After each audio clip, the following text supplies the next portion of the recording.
ஒரு ஃப்ரெண்ட் இருப்பாரு, அவர்கிட்ட பேசாம இருக்கவே முடியாது. மங்கள்தீப், இதயத்திலிருந்து இறைவனோடு பேசுங்கள்.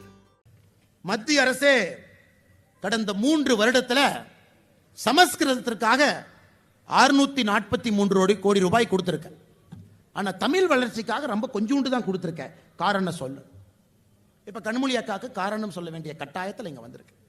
அக்கா கனிமொழி அவர்களே, இந்தியாவில் மொத்தமாக சமஸ்கிருத பல்கலைக்கழகம் எவ்வளவு இருக்குன்னா 18 பல்கலைக்கழகம் இருக்கு. 18 பல்கலைக்கழகம் சமஸ்கிருதத்துக்காக இருக்கு. அதுல 17 பல்கலைக்கழகம் பாரதிய ஜனதா கட்சி ஆட்சிக்கு வருவதற்கு முன்பு ஆரம்பிக்கப்பட்டது. எப்படி? பிஜேபி ஆட்சிக்கு வர்றதுக்கு முன்னாடி 2014க்கு முன்னாடி நீங்க காங்கிரஸோடு 10 ஆண்டு காலம் டெல்லியிலே குடித்தனம் நடத்தும் பொழுது, பொய்யை சொல்லி ஆட்சியில் இருக்கும் பொழுது 17 சமஸ்கிருத பல்கலைக்கழகம் 2014க்கு முன்பு ஆரம்பிக்கப்பட்டிருக்கிறது. மொத்தம் 18 சமஸ்கிருத காலேஜ். தமிழுக்காக ஆரம்பிக்கப்பட்ட பல்கலைக்கழகம் இந்தியாவில் ஒன்றே ஒன்று. அந்த பல்கலைக்கழகம் தஞ்சாவூரில் 1981 புரட்சி தலைவர் பாரத ரத்னா டாக்டர் எம்ஜிஆர் ஐயா அவர்கள் ஆரம்பித்த பல்கலைக்கழகம் தஞ்சாவூரில் ஒன்று இருக்கு. மத்திய அரசு பணம் கொடுக்கும் பொழுது பல்கலைக்கழகம் நடத்துவதற்காக பணம் கொடுக்குறாங்க. இந்த காலேஜில் இவ்வளவு ப்ரொஃபஸரு, இவ்வளவு ஸ்டூடெண்ட்டு, இந்த காலேஜ் நடத்துறதுக்கு செலவாகும் பணம். அந்த அடிப்படையில் 18 கல்லூரிகள் இருக்கக்கூடிய சமஸ்கிருதம், அதிலும் 17 கல்லூரிகள் பாரதிய ஜனதா கட்சி ஆட்சிக்கு வருவதற்கு முன்பு ஆரம்பிக்கப்பட்ட பல்கலைக்கழகத்திற்கு மத்திய அரசு பணம் கொடுக்கும்.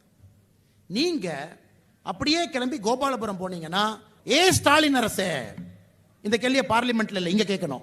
ஏ ஸ்டாலின் அரசே, தமிழகத்தில் இன்னும் ஒரு 5 தமிழ் பல்கலைக்கழகத்தை ஆரம்பிங்க. நீங்க ஆரம்பிச்சீங்கன்னா நிதி கொடுப்பதற்கு நாங்கள் தயாராக இருக்கிறோம். ஆரம்பித்து வைத்திருப்பது தமிழகத்தில் ஒரே ஒரு பல்கலைக்கழகம், அதுவும் புரட்சி தலைவர் டாக்டர் எம்ஜிஆர் ஐயா 81 ஆரம்பித்து வைத்த தஞ்சை தமிழ் பல்கலைக்கழகம். 5 ஆரம்பிங்களே. என்ன நிதி வேணுமோ மத்திய அரசிடமிருந்து கொண்டு வருவது எங்களுடைய பொறுப்பு. எவ்வளவு நிதி வேணும்னு கேளுங்க, நாங்க கொடுக்கிறோம். ஒரு பக்கம் பாரத பிரதமர் நரேந்திர மோடி அவர்கள் வாரணாசியில பெனாரஸ் பல்கலைக்கழகத்தில் இந்த ஊரை சேர்ந்த மகாகவி சுப்பிரமணிய பாரதியார் ஐயா அவர்களுக்கு இருக்கை ஆரம்பிச்சிருக்காங்க. மோடி அவர் எங்க பிறந்தாரு, மோடி அவர் எங்க எம்பியா இருக்காரு, மோடி ஐயா எந்த பல்கலைக்கழகத்தில் பாரதியார் அவர்களுக்கு இருக்கை ஆரம்பிச்சிருக்கு. நீங்க ஏதாச்சும் பாரதியார் ஐயாக்கு 1-2 பண்ணிருக்கீங்களாங்க ஐயா?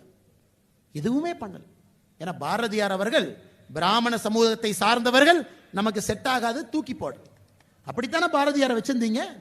பாரதியாருக்கு என்ன மரியாதை திமுக அரசு தமிழகத்தில் கொடுத்திருக்குன்னு எல்லாத்துக்குமே தெரியும். இன்னைக்கு பாரதியாரை சொந்தம் கொண்டாட திமுகவிலே ஒரு கும்பல் கிளம்பி இருக்கிறது.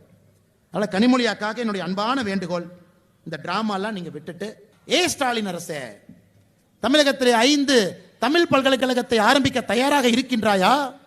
மத்திய அரசு நிதி கொடுப்பதற்கு தயாராக இருக்கின்றது என்று சொல்லுகின்றார்கள். அப்படின்னு நீங்க சொன்னீங்கன்னா நீங்க உண்மையாலுமே மக்கள் பிரதிநிதி என்ற அர்த்தம்.